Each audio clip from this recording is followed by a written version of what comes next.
Diego Armando Maradona was more than just a footballer. He was a hero to millions around the world. He was born on October 30th, 1960, in a small town called Villa Fiorito, near Buenos Aires, Argentina.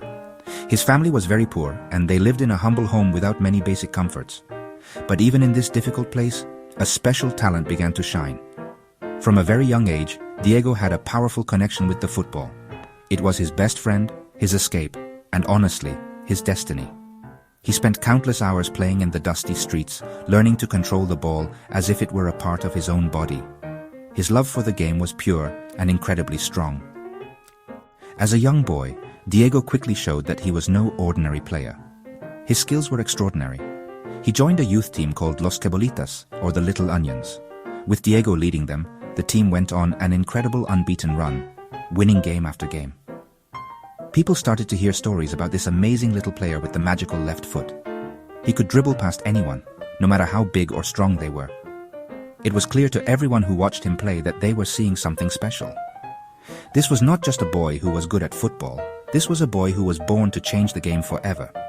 His talent was so great that he made his professional debut for the club Argentinos Juniors just before his 16th birthday. He was the youngest player in the history of the Argentine League. From that moment, his journey to stardom began. He scored incredible goals and amazed crowds with his creativity and courage on the pitch. Soon after, he moved to Boca Juniors, one of Argentina's biggest clubs and the team he had supported as a child. Playing for Boca was a dream come true for him. He helped them win the league title, and his performances made him a national hero. The whole country was in love with this charismatic, gifted young man.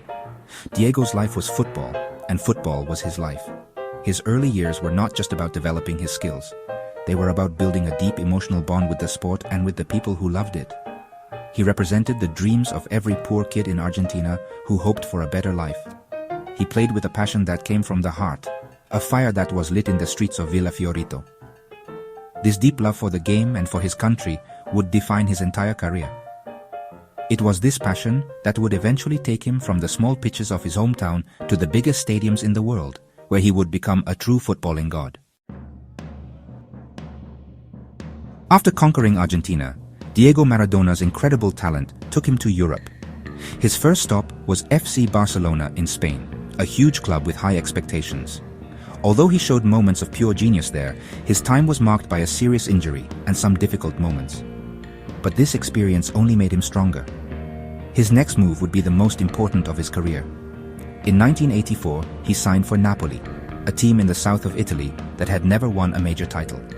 The city of Naples was poor and often looked down upon by the richer north of Italy. They were looking for a savior, and they found one in Diego Maradona. When Maradona arrived in Naples, he was greeted like a king. Thousands of fans filled the stadium just to see him for the first time. For the people of Naples, he was more than a football player.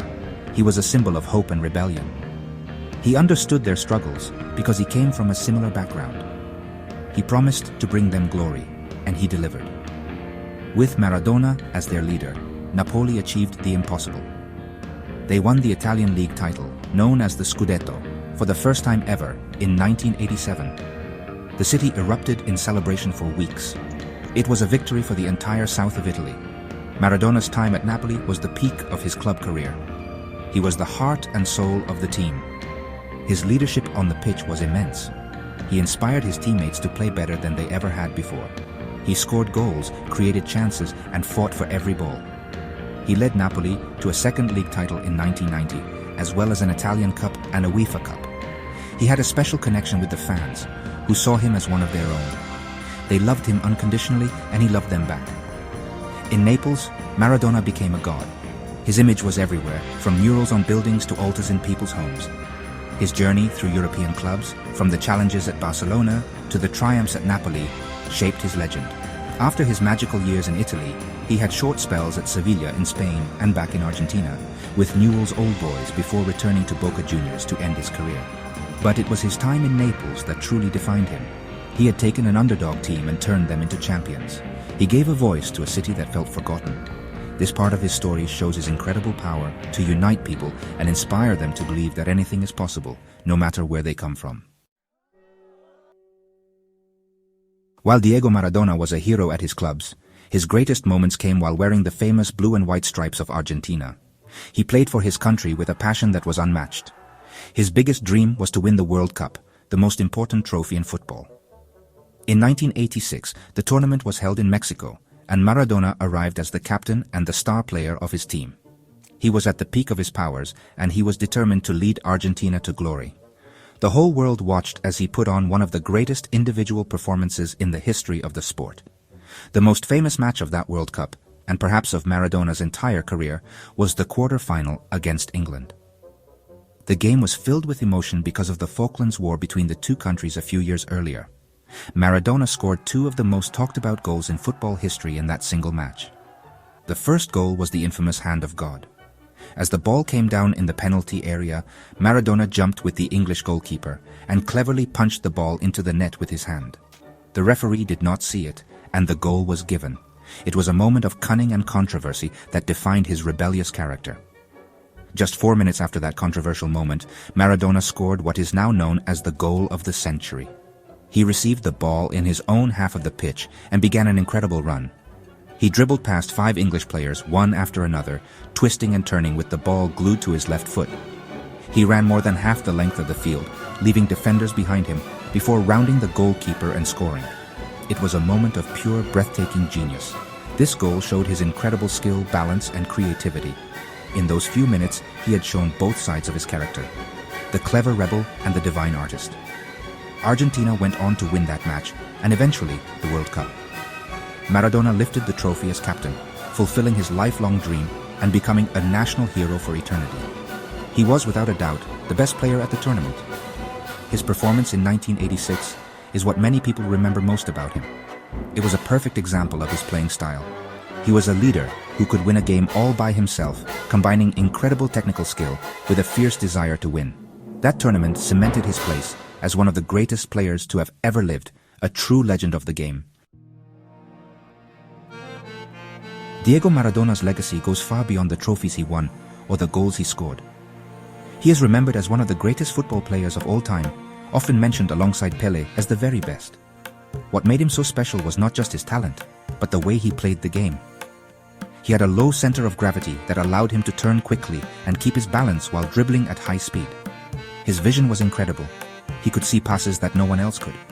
And his left foot was simply magical, capable of scoring from anywhere and controlling the ball with perfect precision. He was a true artist on the pitch.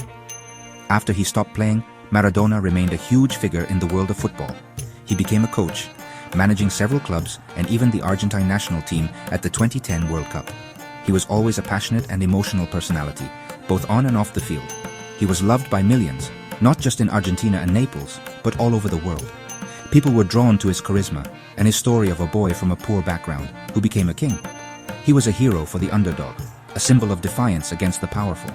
His iconic number 10 shirt became a symbol of creativity and genius. When Diego Maradona passed away on November 25, 2020, the world mourned. The reaction to his death showed just how much he meant to so many people. Tributes poured in from everywhere. In Argentina, the government declared 3 days of national mourning. In Naples, the city was heartbroken, and they renamed their stadium the Stadio Diego Armando Maradona in his honor. Murals of his face were painted on walls across the globe. Fans gathered to sing songs and share stories about their hero. It was a powerful reminder of the incredible impact he had on the lives of millions of people. Ultimately, Diego Maradona's story is one of inspiration. It is the story of a boy who used his incredible talent to escape poverty and conquer the world. He was not perfect. He had his struggles and made mistakes. But that made people love him even more, because he was human. He showed that it is possible to achieve your dreams with passion, courage, and a belief in yourself. For the people of Argentina and Naples, he will always be more than a footballer. He is an eternal legend, a golden boy whose spirit will continue to inspire generations of dreamers for many years to come.